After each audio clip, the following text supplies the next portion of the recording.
Assalamualaikum dan salam sejahtera. Tajuk yang dibentang adalah aras dimensi tanggungjawab sosial. Seperti yang kita tahu, negara pada masa kini sedang membangun. Oleh itu, akan terdapat banyak perkembangan teknologi serta peningkatan kadar inflasi yang tinggi. Hal ini akan menyebabkan perbelanjaan harian melebihi kadar pendapatan bulanan. Kesannya, bilangan golongan susah dan orang miskin akan bertambah yang memberi kesan impak terhadap pembangunan sosial masyarakat. Selain itu, tanggungjawab sosial ialah komitmen dan kewajiban yang dijalankan oleh setiap orang secara sukarela dalam memberi sumbangan kepada masyarakat. Oleh itu, pihak masyarakat, pihak media massa dan juga agensi serta kerajaan haruslah menjalankan tanggungjawab dan peranan mereka untuk memastikan komuniti pada masa kini menjadi lebih harmoni dan juga maju jaya.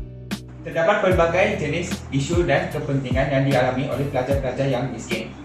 Salah satunya ialah pelajar miskin tidak mempunyai duit yang mencukupi untuk menghadir ke kelas tuition.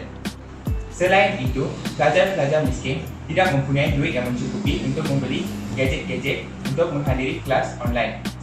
Hal ini menyebabkan mereka ketinggalan dalam pelajaran mereka. Seterusnya, pelajar tidak mempunyai pakaian dan kasut dan terpaksa ke sekolah tanpa uniform kerana miskin. Dan akhir sekali, pelajar tidak mempunyai wang yang mencukupi, terutamanya pada zaman selepas COVID-19. Ini kerana pada masa itu sumber ekonomi yang tidak stabil dialami oleh semua golongan. Baiklah, tanggungjawab sosial sebenarnya berbeza mengikut dengan taraf kedudukan sosial seseorang itu. Makin tinggi, maka lebih banyaklah sepatutnya dia menyumbangkan. Seperti kerajaan hendaklah membentuk dasar yang menguntungkan rakyat dan negara, seperti memberikan vaksin COVID-19 secara percuma dan juga menyumbangkan peranti siswa kepada mahasiswa-mahasiswi yang kurang berkemampuan. Bagi mahasiswa-mahasiswi institusi pengajian tinggi, NGO dan juga ahli rukun tetangga, mereka secara amnya bertanggungjawab untuk menghulurkan khidmat kemasyarakatan kepada golongan yang memerlukan. Sebagai contoh, mereka boleh mengetuai misi kesukarelawanan dan kebajikan bagi membantu orang-orang yang kurang bernasib baik. Selain itu, mereka juga boleh mengadakan inisiatif untuk menggerakkan perpaduan kaum seperti mengadakan rumah terbuka sempena perayaan. Terdapat beberapa cadangan dan pembaikan yang boleh dilakukan. Pertamanya, kerajaan boleh menyediakan food bank di sekeliling sekolah. Dengan itu, pelajar yang kurang berkemampuan dapat mengisi kelaparan pada waktu rehat. Ini bantuan dari pihak kami. Keduanya, kerajaan boleh menyediakan komputer riba percuma untuk pelajar miskin. Tahniah, anda layak menerima laptop di bawah podium kelas itu semua. Terima kasih. Seterusnya, kerajaan menawarkan peluang pekerjaan kepada orang miskin. Contohnya, peluang pekerjaan dalam sektor pembinaan. Ya, Azam saya rasa awak ni sebenarnya potensi sangat besar. Ni bisnes kat saya lah.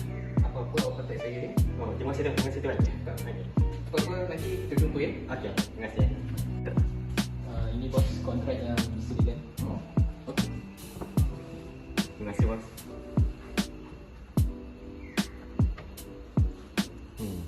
Okey. Okey, bos. Saya akan janji, saya akan bekerja bersungguh-sungguh. Tunggu dia untuk anda. Okey, terima kasih, bos. Selain itu, Kesatuan Mahasiswa Universiti juga boleh menyediakan berbagai jenis bantuan. Sebagai contoh, bantuan dari segi pusat pengumpulan pakaian, baju-baju ataupun kasut-kasut supaya dapat meringankan golongan pelajar yang memerlukan. Dalam tanggungjawab sosial, setiap individu mempunyai penilaian tersendiri tentang perkara yang baik dan salah. Kesedaran dalam masyarakat terhadap kesan tindakan mereka amalah penting dalam memandu masa depan negara yang baik. Seterusnya, terdapat beberapa peranan pelbagai pihak dalam menangani isu sosial. Yang pertama, agensi kerajaan. Agensi kerajaan mestilah memastikan kebajikan masyarakat terpelihara dalam pelbagai aspek seperti makan, minum, kemudahan pengangkutan, kesihatan dan sebagainya. Yang kedua, masyarakat. Pertubuhan kemasyarakatan hendaklah memainkan peranan dalam menangani isu-isu yang timbul dalam kehidupan komuniti seperti masalah akhlak, fasiliti dan sebagainya. Yang ketiga, media massa. Kita hendaklah menyebarkan publicity yang menyampaikan mesej kepada masyarakat tentang kepentingan beretika dan sifat harmoni untuk menjamin kestabilan sosial. Harapan kami dalam kehidupan bermasyarakat ialah semua orang haruslah menggalas tanggungjawab sebagai role model bagi setiap insan-insan yang lain agar sentiasa mengamalkan etika yang positif, sikap yang positif. Hal ini penting kerana bila kita mengamalkan sikap positif, kita akan juga dapat menginspirasikan orang lain untuk mengamalkan etika yang positif dalam kehidupan bermasyarakat. Tidak kira umur, bangsa dan agama, semua orang haruslah menggalas tanggungjawab sosial ini agar kita dapat menjadikan Malaysia sebagai sebuah negara yang aman, harmoni dan sentiasa maju ke hadapan.